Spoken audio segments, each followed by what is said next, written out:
Hello everyone, and welcome to my General Hospital News YouTube channel. I hope everyone is having a wonderful day. Before we begin, please hit the subscribers button and give this video a thumbs up. Sonny dropped by Dante's place to give him a new brace of boxing gloves that were better than the old bones he had.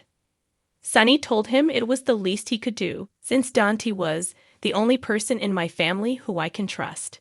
Dante assured Sonny that he further people in his corner than he realized, but Sonny did not see it that way. The subject also turned to Nina and her inability to subscribe the divorce papers. Sonny did not trust her presently. In fact, he did not trust Anion, Jason, Dex, Nina, Michael, Carly. But Carly being on the list hurt him the most. Sonny said he could not believe that Carly had told him to get out of her life the other night. He was hurt that Carly had turned him down when he would offer to get the Metro Court back for her. But she had not turned Jason down. Sonny also told Dante that he was concerned about Dex joining the PCPD, advising his son that Dex could not be trusted. Dante was alone on the sun deck when Sam returned home and respected the boxing gloves, but Dante was concerned about his father. He also felt he might have crossed a line between being a Bobby and Sonny's son. Sonny had not asked him to intrude with Dex yet, but Dante felt it was coming. Sam said she knew Dante would do the right thing. Dante was not so sure. After all, he would had ample occasion to bring his father down through the times and hadn't. As he placed his emblem on the table, he blazoned that he'd no business being a Bobby. Ava opened the door to Carly, who made herself at home to stay until Sonny returned. As Carly sat down on the settee as if she lived there, Ava had a shocked look on her face. Carly told Ava she could just leave, but Ava set the record straight, telling Carly that Carly could not just walk into Sonny's apartment and act like she possessed the place. That urged Carly to advise Ava that she might have turned herself into Sonny's doorkeeper. But Carly was going to talk to her partner and the father of her children whenever she pleased, whether Ava liked it or not. As they argued, Sonny walked by and asked where Donna was. Ava left the room so Carly and Sonny could talk. Carly blazoned that she wasn't taking Donna to Sonny's place presently because she felt it was not good for Donna to be with him. Sonny was furious at the idea and did not understand what the problem was. Carly told him she slightly honored him presently. "I do not know what you are able of, Sonny," she said. Sonny claimed that as Donna's father, he'd a legal right to see her. He said he'd take Carly to court if he'd to. Sonny felt Carly was using their son to turn on him. "You are getting everybody in my family to turn against me. Why?" he asked.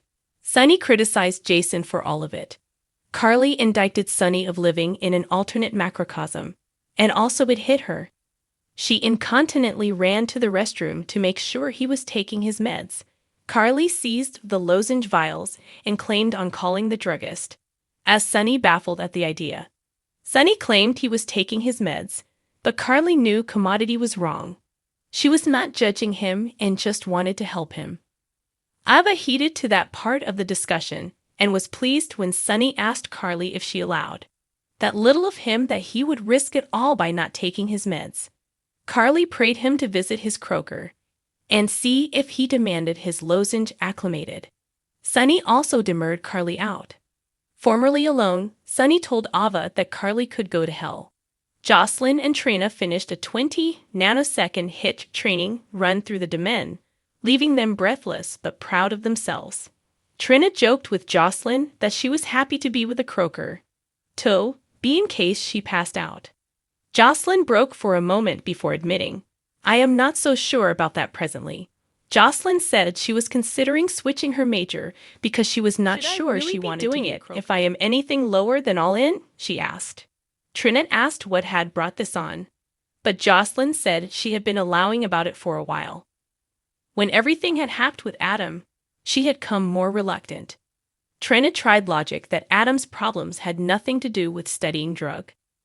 Jocelyn understood that but was overwhelmed with the study of the MCAT, Med Academy, or residency. It was each too important.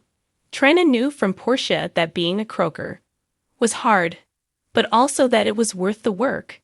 Jocelyn understood that but wondered if it was for her. She was not sure if being a croaker was her passion. The subject soon turned to Trina's life. Jocelyn understood that her friends still mourned Spencer, but Trina wanted to move on with her life. Still, she did not know in which direction she wanted to go. Just also, the newest PCP trainees ran by as Dex flashed Jocelyn a grin. As Dex continued his training, Jocelyn explained to Trina that she had decided to become a croaker. When she had helped Dex after his projectile crack, it had made her want to help people, so Trina asked if Jocelyn just wanted to help Dex.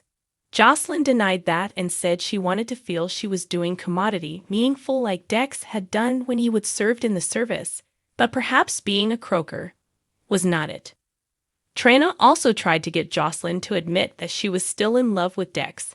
While the youthful ladies engaged in their discussion, Dex changed into his Bobby livery. Drew gave Nana a lift to their meeting with the Sullen who had formerly been musketeers with her father. Before they left the auto, Nana wanted to make sure Drew knew just how important the meeting was and that he appreciated her. Nana asked him to follow her lead. Drew looked like he was leaning in for a kiss, but rather, he unbuckled her seatbelt.